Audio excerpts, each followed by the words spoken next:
கொஞ்ச நேரம் ஆண்டவரே இந்த நாளை நீங்க பொறுப்பேற்று நடத்துங்க அப்படின்னு சொல்லி நம்ம காலையில எழுந்து ஜெபிக்கிற பழக்கத்துக்குள்ளதான். அது ரொம்ப நல்லது. அதை நம்ம என்ன பண்றோம், விட்டு விட்டுறோம். நான் இதை மறுபடியும் ஏன் அழுத்தி சொல்றேன்னா, உண்மையாலுமே நிறைய வீடுகள்ல அதிகாலை ஜெபம் இல்லை. எனக்கு நல்லா தெரியும். மத்தியானத்துல ஜெபிப்பாங்க, மாலையில ஜெபிப்பாங்க. ஆனா காலையில தூக்கத்தை விட்டு எழுதுறதுக்கு முதல்ல என்ன பண்ணுவான், நல்லா ஒருத்தர் சாத்தா என்ன பண்ணுவான், நீ தூங்கு, நீ தூங்கினாதான் நான் செயல்படுத்தேன் அப்படி சொல்லுவாங்க. நம்ம என்ன கூடாது, அவனுக்கு செவி சாய்க்காதபடி தேவையான ஒரு மெல்லிய குரல்ல பேசுவார். எழுந்திருமா, நீ ஜெபி, நீ ஜெபித்தால் ஜெயம் எடுப்பார். அப்ப ஜெபிக்கிறதுக்கு நம்ம என்ன பண்ணோம், நம்ம தான் இறங்கணும். நம்ம தான் இறங்கி ஜெபிக்க ஆரம்பிக்கும் போது நமக்கு பல நன்மைகள் கிடைக்கும். அடுத்ததாக கூட ஒரு நீதிமன்றம் நம்ம பார்க்கலாம். யாத்திராகமம் 8வது அதிகாரம் 12-13. மோசேயும் ஆரோனும் பார்வோனை விட்டு புறப்பட்டார்கள். பார்வோனுக்கு விரோதமாக வரப்பண்ணின தவளைகள் நிமித்தம் மோசே கர்த்தரை நோக்கி கூப்பிட்டான். கர்த்தர் மோசேயின் சொற்படி செய்தார். வீடுகளிலும் உச்சங்களிலும் வயல்களிலும் இருந்த தவளைகள் செத்து போயிற்று. 14 வசனத்தை படிங்க. கர்த்தர் மோசேயின் சொற்படி செய்தார். வீடுகளிலும் உச்சங்களிலும். ஏன் மோசேயின் சொற்படி கர்த்தர் செய்தாரு? மோசேயோட இருந்தாரா இல்லையா? இருந்ததுனாலதான் அவரோட சொற்படி செய்தார். என்ன சொன்னாரு, இஸ்ரவேல் மக்கள் வீட்டுல எதுவுமே போக கூடாது. இஸ்ரவேல் மக்களுக்கு தவளையோ ஏதோ பேய்களோ வெட்டி எத்தனை 10 வாடைகள்ல ஒன்றுமே யாருக்கு போல, யாருக்கு போச்சு, ராஜாவோட அரண்மனைக்குள்ளா போச்சு. ஆனா இஸ்ரவேல் மக்களுக்கு எதுவுமே தாக்கல. ஏன் தாக்கல? அவங்க எப்படி இருந்தாங்க, தேவனோட இருந்தாங்க. இஸ்ரவேல் மக்கள் என்ன பண்ணாங்க, நாங்க வனாந்தரத்தை வந்திருக்கோம், கானான் தேசத்துக்கு என்ன பண்ண போறோம், ஆண்டவரை ஆராதிக்க போறோம். ஆனா நாங்க எப்படி இருக்கிறோம், அவரோட இருக்கிறோம். அந்த இடத்துல கூட முறுமுறுத்தவர்கள் உண்டு. போராக கொண்டு என்ன பண்ணுச்சு, முறுமுறுத்ததுனால 250 பேர் என்ன பண்ணாங்க, பூமி கலந்து ஆண்டவரை இவ்வளோ அவங்களுக்கு விடுவித்து செங்கடலை கடந்து யோர்தானை கடந்து வெட்டாந்தரையில நடக்கிறது போல நடந்து எப்படி போறாங்க, ஜாலியா நடந்து போறாங்க. செங்கடலை கடந்து பின்னாடியே வராங்க எகிப்திய கூட்டம். இவங்க மட்டும் தான் போவாங்களா, நாங்க போக மாட்டோமா? நாங்களும் போனோம். பார்த்தாங்க ஆண்டவர் நடு சமுத்திரத்துல அவங்க வர வரைக்கும் வெட்டாந்தரையில என்னுடைய பிள்ளைகள் மாத்திரம் தான் ஜெயம் எடுத்தவர்கள், அவங்க மாத்திரம் தான் கடந்து போக முடியும். இவங்க என்ன பண்ணாங்க, வந்தாங்க, பின்னாலே வந்தாங்க. செல்வங்கள் பயணம், ஐயோ இவங்க பின்னாலே வராங்க, இவங்க எங்களை ஏதாவது பண்ண போறாங்க. ஆனா தேவன் விட்டாரா? அவர்களோ அந்த தேவன் என்ன பண்ணாரு, இவங்க கரையை கடந்ததுக்கு அப்புறம், இவங்க எல்லாம் அந்த பக்கம் போனதுக்கு அப்புறம் இவங்க எல்லாம் வந்துட்டாங்க. நல்ல வீரா வேகத்தோடு நடந்து வராங்க. எப்படியாவது இவங்க என்ன பண்ணோம், மறுபடியும் எங்க தேசத்துக்கு கூடி போய் அடிமைகளா வேலை செய்ய வைக்கணும். இவங்களை விடக்கூடாது, இவங்க போக கூடாது. இவங்க எப்படியாவது சொல்ல பார்க்கக்கூடாது. எப்படியாவது நீங்க என்ன பண்ணுங்க, அவங்கள பிடிச்சு கூட்டு வந்துங்க, அடிச்சு உதச்சி நம்ம வேலை வாங்க. ஆனா ஆண்டவர் பார்த்தாரு, என் பிள்ளைகளுக்கு மோசே நிமித்தமாய் நான் ஜெயம் கொடுத்திருக்கிறபடினால மோசே என்ற ஒரு உத்தமன் ஆண்டவரோடு அவர் பேசி என்ன பண்ணாரு, அடிமைகளா இருந்த இவர்களை அப்படியே வெளியே கொண்டு வர. எல்லா வாதைகளும் பார்த்ததுக்கு அப்புறம் தான் எங்கிருந்து சீக்கிரமா போங்க, அப்பதான் நாங்க என்ன ஆகும், சுகமா இருப்போம்னு சொல்லி ராஜாவே அனுப்புறாரு. அனுப்புனதுக்கு அப்புறம் அவர் மனசுல இடம் கொடுக்குற. என்ன ஆயிடுச்சு, இவங்களை யாருதான் அனுப்பிட்டோமோ தெரியலையே, இவங்களை அடிமைகளாதான் வச்சிருந்தோம், வேலை செய்யறதுக்கு யார் இருந்தா நம்மளுக்கு அப்படின்னு சொல்லி என்ன பண்றாங்க, ராஜா ஃபீல் பண்ணி பின்னாலே வரும். எல்லாரும் கூட்டிட்டு வரும். கூட்டிட்டு இவங்களை பேர் நம்ம செய்யப்படணும். ஆனாலும் நம்ம தேவன் பெரியவர். அவர் என்ன பண்ணாரு, பெரிய தேவன் இவங்க எல்லாரும் கடக்க பண்ணதுக்கு அப்புறமா தண்ணி பழைய மாதிரி சுவர் போல் நின்று இவங்க அந்த பக்கம் வழி அனுப்புறது. நடுவுல என்ன பண்ணிச்சு, ஃபுல்லா மறுபடியுமா அது என்ன பண்ணிச்சு, ஃபுல்லா மூடி அவங்க எல்லாரும் வந்தவங்க ஃபுல்லா தண்ணியில மூழ்கடிக்கப்பட்டாங்க. அவர் நமக்கு கொடுக்குற செய்யும். அந்த கரையில இருந்து இஸ்ரேல் மக்கள் பாக்குறாங்க, இந்த கரையில இருந்து பார்வோன் பாக்குற என்ன பண்றாரு, ஐயோ மக்கள் எல்லாம் போயிட்டாங்களே. அப்போ சொல்றாரு, நீங்க போற இடத்துல எனக்காகவும் வேண்டிக் கொள்ளுங்க. அப்ப அவருக்கு பயம் வந்துச்சு, இந்த தேவன் பெரியவர், பெரிய காரியங்களை செய்ய வல்ல தேவன் அவர்களோட இருக்கிறார் என்றதை அந்த இடத்துலதான் அந்த ராஜா உணர்ந்தார். அப்போ அவர் பெரிய தேவன்றதுக்கு அநேக அற்புதங்களை நம்ம பார்க்கிறோம், படிக்கிறோம். ஆனா நமக்குன்னு பிரச்சனை வரும்போது என்ன பண்ணும், எல்லாம் நமக்கு மறந்துடும். என்ன வரும், கண்ணீர். என்ன பண்ணுவோம், ஓ நன்மை செய்து கொண்டு வந்தார், இவ்வளவு நன்மை செய்து நம்ம கூட்டிட்டு வந்தாரு, அதெல்லாம் என்ன ஆயிடும், மறந்து போயிடும். நமக்கு அற்புதங்களை செய்கிற தேவன் என்றைக்கும் செய்யும்.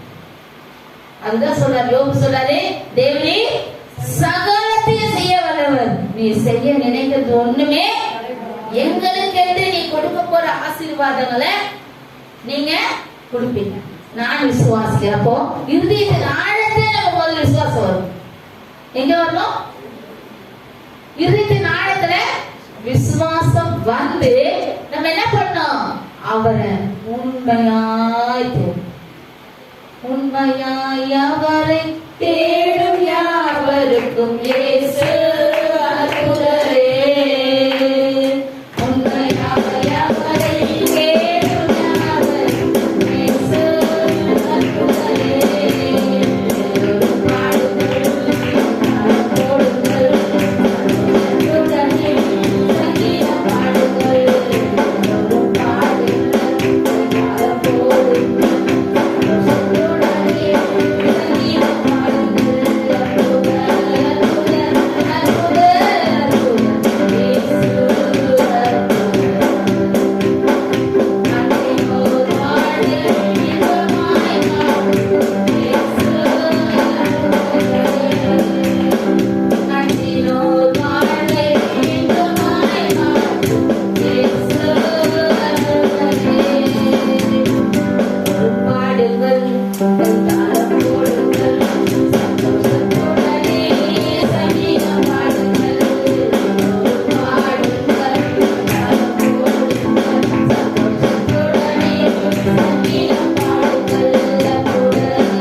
எல்லாரும் சொல்லுங்க, எனக்கு எனக்கு எனக்கு சொல்லும் போதுதான் அது நமக்கே உரிதாகும். எனக்கு ஏச அற்புதம் நம்ம ஒருத்தரும் சொல்லணும். அப்பா ஏசப்பா என் பிள்ளைக்கு நான் என்ன அற்புதம் செய்யணும் செய்வேன். சாத்தா என்ன பண்ணுவான், ஆசீர்வாதத்தை பிடிச்சு வச்சுக்குவான். இப்ப அவங்க எப்படி ஏசப்பாவை தேடுறாங்க பார்க்கலாம், எப்படி ஏசப்பாவை தேடுறாங்கன்னே பார்க்கலாம். ஆனா ஆண்டவர் விடுவாரா, எப்படி பார்க்கறாரு, நம்ம முகத்தை பார்க்கிற தேவன் நம்ம தேவன் அல்ல. எதை பார்க்கிறாரு, இருதயத்தில் பார்க்கிறார். இருதயத்தில் பார்க்கிற தேவன் எப்படி பண்ணுவார், நம்மள வானாக்காமல் தலையாக்கி வைப்பார், கீழாகாமல் மேலாக. அப்ப அற்புதம் செய்யற தேவனால மாத்திரம் தான் இதெல்லாம் செய்யும். யாரால செய்ய முடியும், அற்புதம் செய்கின்ற தேவனாலதான் இதெல்லாம் செய்யும். மனுஷனும் முகத்தை பார்ப்பா, தேவனும் இருதயத்தை பார்த்து நம்மளை உயர்த்துகிறவர், அற்புதம் செய்கிறவர். அவரால செய்ய முடியாத காரியம் ஒன்றுமே இல்ல. என்னைக்காவது ஆண்டவர் சொல்லிருக்காரா, அம்மா நீ இவ்வளவு பெரிய காரியத்தை என்கிட்ட கேட்டிருக்கியம்மா, எப்படி நான் செய்ய முடியுமா, நான் அவ்வளவு பெரிய தெய்வம் இல்லம்மா அப்படின்னு சொல்லியிருக்காரா? நீ இருதயத்துல விசுவாசத்துக்கு மேலா செய்கிற தேவன் தான் நம்ம தேவன். யாரெல்லாம் இருக்கிறாரோ அவங்க எல்லாம் ஜெயம் எடுப்பாங்க, அவங்க எல்லாம் அற்புதத்தை பெற்றுக்கொள்வாங்க. ஒன்னே ஒண்ணு சொல்லணும், இயேசுவே என் கூடவே இருங்க, என் கூடவே இருங்க. நான் அப்பதான் என்ன பண்ணேன், ஜெயத்தை பெற்றுக்கொள்வேன். அப்பதான் நான் இதயத்தை, உள்ளங்களை, என்னுடைய சரீரத்தை சத்துவத்தை பெற்றுக்கொள்வேன். நான் பலவீனன் அல்ல, நான் பலவான். ஒரு அம்மா ஆண்டவரை ஏற்றுக்கொள்ளாதவங்க தான். அவங்க ஒரு மீட்டிங் போனாங்க, ரெஸ்பான்ஸ் செய்ய மீட்டிங்க்கு போனாங்க. அவங்க ரொம்ப உடம்பு முடியல, 2 கிட்னியும் ஃபெயிலியர் ஆச்சு. ஆனா அவங்க இதயத்துல ஒரு எண்ணம் இருந்துச்சு. பக்கத்துல இருக்கிறவங்க சொன்னாங்க, நாங்க அந்த மீட்டிங் போறோங்க, டெய்லி நீங்க இவ்வளவு கஷ்டப்படுறீங்கல்ல, நீங்க வாங்க, எங்க மீட்டிங்க்கு வாங்க, அங்க உங்களுக்கு அற்புதம் நடக்கும், நீங்க வாங்க அப்படின்னு சொல்ல. இயேசு உண்மையான தெய்வம், அவர்களுக்கு அற்புதமா இந்த வியாதியில இருந்து சுகம் கொடுப்பாரு. அப்ப அந்த அம்மா சொன்னாங்க அவங்க வீட்டுக்காரர்கிட்ட, என்னால முடியாம கஷ்டப்படுறாங்க, நான் கொஞ்ச நேரம் அந்த மீட்டிங் போயிட்டு நான் கொஞ்ச நேரம் உட்கார்ந்துட்டு வரேங்க அப்படின்னு சொல்லி வந்தான். வந்தவங்களுக்கு அந்த உள்ள நடக்கிற இடத்துல பெரிய மண்டபத்துல நடத்துனாங்க. அவங்க உள்ள நிக்கிறதுக்கு அவங்களுக்கு இடமே இல்லையா. அதனால அவங்க என்ன பண்ணாங்கன்னா வாசல்ல நின்னாங்க. வாசல்ல நின்று, ஏசப்பா எல்லாம் சொல்லியிருக்காங்க, நான் வந்திருக்கிறேன், இன்றைக்கு நீங்க ஒரு அற்புதம் எனக்கு செய்யுங்க, இவ்வளோ வேதனைப்படுறேனே, இவ்வளோ கஷ்டப்படுறேனே, கிட்னி ஃபெயிலியர்னால எனக்கு 2 கிட்னியும் போச்சு டாக்டர் சொல்றாங்க, நான் எவ்வளவு நாள் பண்ணி எனக்கு தெரியாது அப்படின்னு சொல்லி அவங்க நின்று அப்படியே புலம்புறாங்க. புலம்பிட்டே இருந்தாங்க, புலம்பிட்டு அழுதுட்டே நின்றுட்டு இருக்காங்க. இங்க இருந்து ஐயா பெருமன்சியா சொன்ன ஒரு வார்த்தை, இந்த சாட்சியை நான் டிவியில கேட்டேன். அம்மா, நீங்க ஒருத்தவங்க இப்படி நின்று அழுது ஜெபிச்சுட்டு இருக்கீங்க, இன்றைக்கு தேவன் உங்களை தொடுறாரு, உங்களுக்கு விடுதலை கொடுக்கிறாரு, உங்களை வந்து சுகப்படுத்துறாருமா, நீங்க சமாதானமா போங்க. ஆனா இது இவங்களுக்கு தான் இவங்களுக்கு தெரியல. எவ்வளோ பேர் இருக்காங்க, யாருக்கு சொன்னாங்களோ எது சொன்னாங்களோ தெரியாது, யாருக்கு என்ன வியாதி சரியாச்சோ எனக்கு தெரியாது சொல்லிட்டு அவங்க என்ன பண்ணாங்க, வீட்டுக்கு போயிட்டாங்க. வீட்டுக்கு போய் குடும்பமா வந்து சாட்சி சொன்னாங்க டிவியில.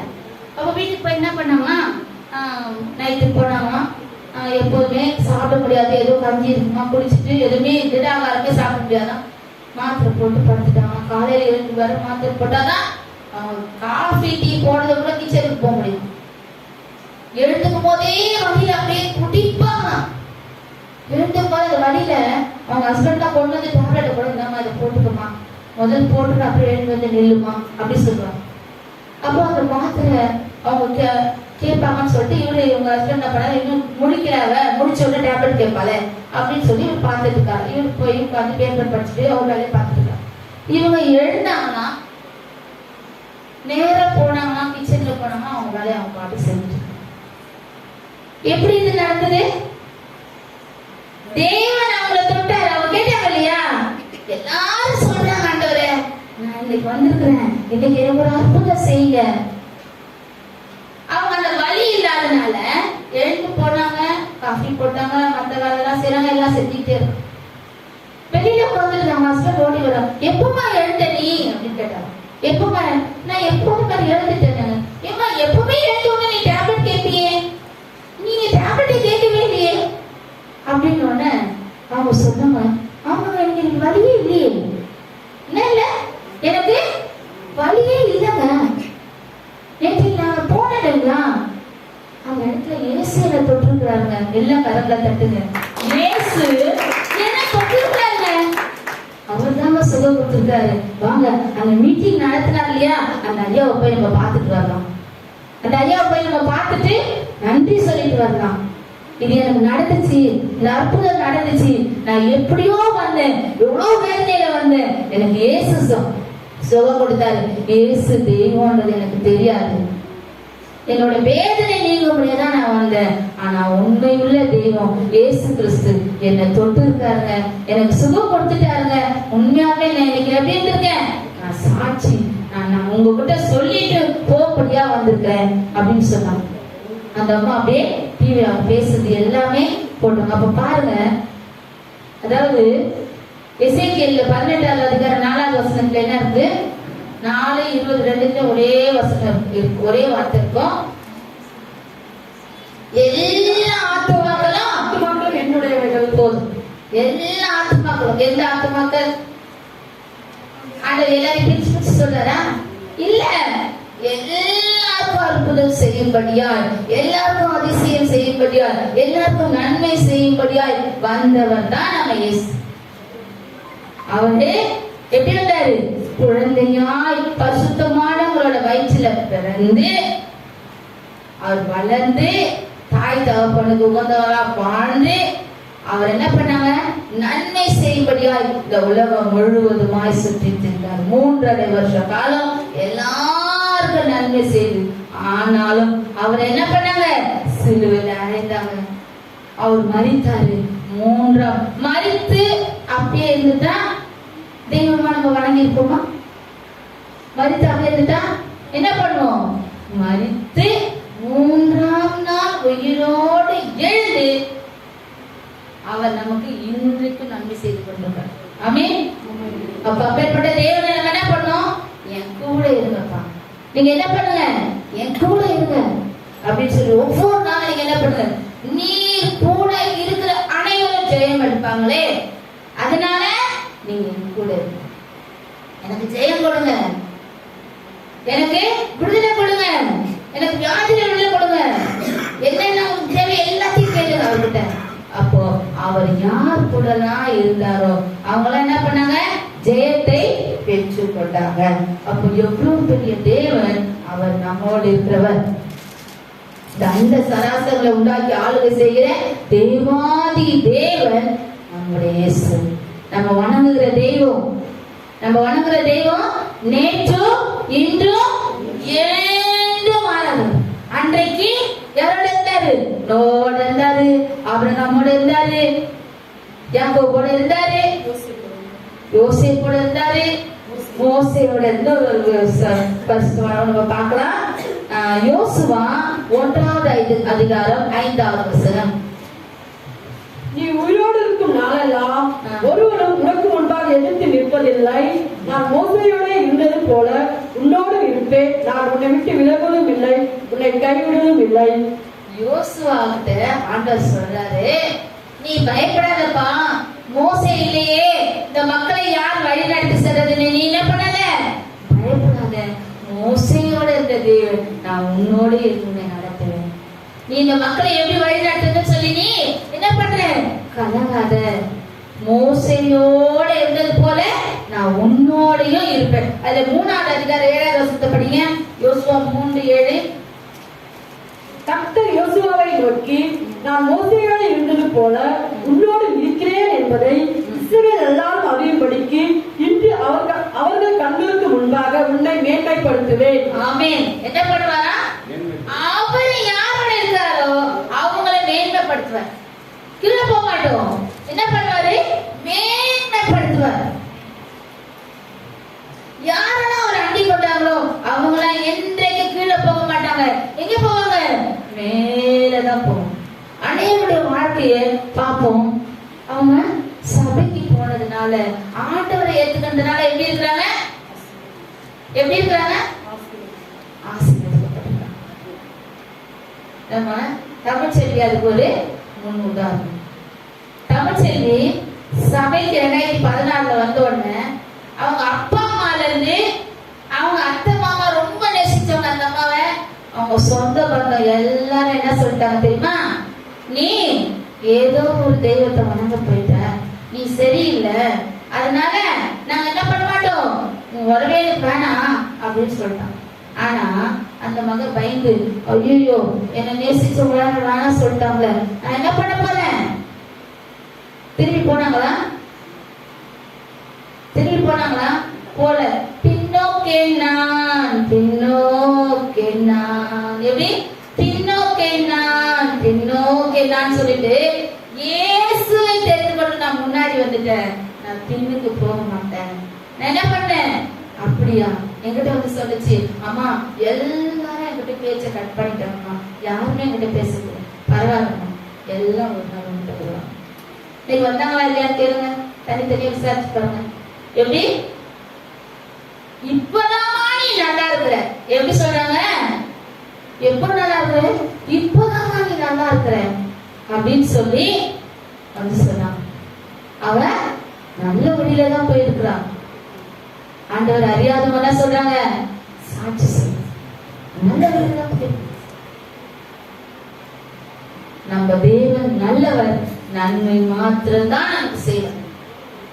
தீமை அவர்கிட்ட இல்ல, அவர்கிட்ட தீமை இல்ல, நன்மை மாத்திரம் தான் அவங்க பேசுகிட்ட. தீமை அவர்கிட்ட இல்லவே இல்லை. அப்ப நன்மை செய்கிற தேவனை அறிந்து கொண்ட நாம என்றைக்கு கீழே போக மாட்டோம், மேல போயிட்டே. நம்ம என்ன பண்ண மாட்டாரு? கீழே விடவே மாட்டார். கீழே விட தேவன் நம்ம தேவன் இல்லை. அவர் கரத்துல எடுத்துட்டாருன்னா அவர் என்ன பண்ணுவார்? அவரை தெரிந்து கொண்டவர்ல விளக்கில் மேல் தாக்க வைக்கப்பட்ட, அதாவது உச்சியில் வைக்க, அதாவது வீடு இருந்தாருன்னா என்ன பண்ணுவாங்க? விளக்க கொளுத்தி என்ன பண்ணுவாங்க? மரக்கால மூடி வைப்பாங்களா? வைக்க மாட்டாங்க. விளக்கு தண்டுல தான் வைப்பாங்க.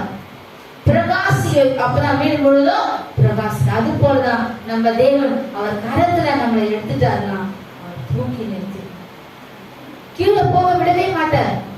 அவர் என்ன பண்ணுவாரு? மேல கொண்டு போவார். நம்ம அவரை தேட தேட தேட, ஜெபிக்க ஜெபிக்க ஜெபிக்க, நமக்கு ஆகாரம் எது முதல் ஆகாரமா இருக்கணும்? அதுல வசனம். காலையில எழுந்த உடனே ஜெபிக்கணும், வேதம் வாசிக்கணும்.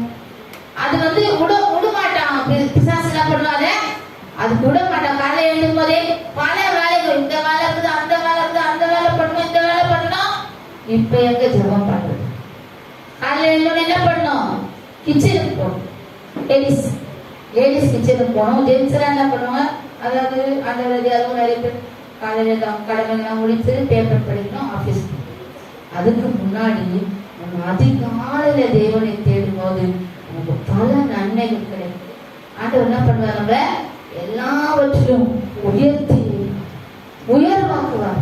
அவர் யாரோட இருந்தாலும், நம்ம இத்தனை பேரை பார்த்துக்கோம், யாரோட இருந்தாலும் நம்ம தேவன் அவங்க எல்லாரும் என்ன பண்றாரு? உயர்த்தி உயர்வாக்கி உலகத்துக்கு காண்பித்தார். அந்த தேவனை நம்மள என்ன பண்ணும்? என் கூட இருங்க ஆண்டவர். இன்னொரு ஒரு நீதிமன்றம் கூட நம்ம பார்க்கலாம். நியாயாதிபதிகள் 6வது அதிகாரம் 12வது வசனம். கர்த்தருடைய தூதனானவர் அவனுக்கு தரிசனமாகி, பராக்கிரமசாலியே, கர்த்தர் உன்னோட இருக்கிறார் என்றார். சொல்றாரு, பராக்கிரமசாலியே கர்த்தர் உன்னோடு இருக்கிறார். அப்போ நம்ம ஆண்டவர் நம்ம கூட இருந்தா நம்ம எப்படி ஆயிரும்? பராக்கிரமசாலி. நம்ம பலவீனமா இருக்க மாட்டோம். பலவீனம் இருக்கும், பலவீனம் நம்மளை தாக்கும். அதன் மத்தியிலே நம்மளை கர்த்தர் ஜெயமாய் நடத்துவார். ஏன்னா அவர் நம்ம கூட இருக்காரு இல்லையா? அவர் நம்ம கூட இருக்கிறதுனால நம்ம எப்படி வச்சிருப்பாரு? ஜெயமா. அதுல பாருங்க 16வது வசனத்தை படிங்க. அதுலயே 6:16. கர்த்தர், நான் உன்னோட கூட இருப்பேன், ஒரு மனுஷனை முறியடிப்பது போல நீ மீதியாளரை முறியடிப்பா என்றார். ஒரே ஒரு மனுஷனோட சண்டை போடுற மாதிரி இவ்வளோ கூட மீதியாளர்களோட நீ சண்டை போட்டு நீ ஜெயம் எடுப்ப. அதுதான் என்ன பண்ணாங்க? கர்த்தருடைய பட்டயம், கிதியோனின் பட்டயம். கர்த்தர் அவனோட இருந்தனால மீதியாளர் என்ன பண்ணாரு? அவரே முறியடிச்சு. நீ பயப்படாதப்பா, ஒரே ஒரு மனுஷனை முறியடிப்பது போல நீ இவ்வளவு பெரிய முறியடிப்ப. நான் உன் கூட இருக்கிறேன். நான் என்ன பண்றேன்? உன் கூட இருக்கிறேன். அப்போ அந்த தேவன், அவ்வளோ பெரிய தெய்வத்தை நாம சார்ந்து கொண்டிருக்கிறோம். எதுக்காக நம்ம பயப்படலாமா? வரும், பலவீனம் வரும், போராட்டம் வரும். அது அப்படியே என்ன ஆகும்? அப்படியே புஷ்ஷுன்னு போயிடும். பட்டாசு வெடிக்கிறதுக்கு புஷ்பான என்ன பண்ண கொடுத்த வசதியில என்ன ஆகும்? நெருப்பு வச்சீங்க, அவன் ஐயா அதுல ஒண்ணுமே இல்லை, அதுல ஒண்ணுமே தூக்கிப்படு. அது மாதிரிதான் நம்மள என்ன பண்ணுவாரு? பெருசா பிரச்சனை வந்து நிக்கிற மாதிரி இருக்கும். சாத்தா காட்டுவான், என்ன பண்ணுவான்? இவ்வளவு பெரிய பிரச்சனை முன்பா நிக்குது பாரு, நீ என்ன பண்ண பாரு, எவ்வளவு கஷ்டப்பட போற பாரு அப்படி சொல்லி பயம் காட்டும். ஆனா நீங்க என்ன பண்ணணும்? ஏன் கூட என் இயேசு இருக்கிறார். கிதியோனோட இருந்த தேவன் என்னோட இருக்கார். நான் என்ன பண்ணுவேன்? ஜெயம் எடுப்பேன். இவ்வளோ பரிசுத்தவான்களை நம்ம பார்க்கிறோமே, இன்னும் இப்பொழுது வாழ்ந்து கொண்ட பரிசுத்தவான்கள் அநேகருக்கு போய் கேட்டு பாருங்க. இயேசு என்னோட இருக்கிறார், கர்த்தர் என்னோட இருக்கிறார், தேவன் என்னோட இருக்கிறார், நான் ஜெயம் எடுக்கிறேன். ஏன் இதெல்லாம் அழுத்தி அழுத்தி திரும்ப திரும்ப சொல்றோம்னா, நமக்கு ஒரு போராட்டம் வரும்போது நம்ம என்ன பண்ணக்கூடாது, சோர்ந்து போகக்கூடாது. எனக்கு ஜெயம் கொடுக்கிற தேவன் என்னோட. அதனால மீதியானியரை அவ்வளோ கூட்ட மக்களை முறியெடுத்தாரு கிதியோன். அந்த தேவன் நேற்றும் இன்றும் என்றும் மாறாதவர். அவர் என் கூடவே. அதனால நான் என்ன பண்ண மாட்டேன், சோர்ந்து போக மாட்டேன். எனக்கு ஜெயம் கொடுக்கிறவர், எனக்கு சத்துவத்தை கொடுக்கிறவர், என் போராட்டத்திலே விடுதலை கொடுக்கிறவர், என் வியாதியிலே பலவீனங்களை நீக்கி சுகம் கொடுக்கிறவர் என்னோட இருக்கிறாரு. எப்பவுமே நீங்க காலையில எழுந்தோடனே விசுவாச வார்த்தைகளை அறிக்கை, காலையில எழுந்தோடனே விசுவாச வார்த்தைகளை அறிக்கை, விசுவாச வார்த்தைகளை அறிக்கையிட என்னாகும், நமக்கு நன்மையான ஈவுகள் அந்த நாள் முழுவதும் நடக்கும். அதை நம்ம என்ன பண்ணுவோம், மறந்துடுவோம். மறந்துட்டு இன்னொரு ஒரு முறை கூட அந்த வசனத்தை படிக்கலாம். சங்கீதம் 145:18.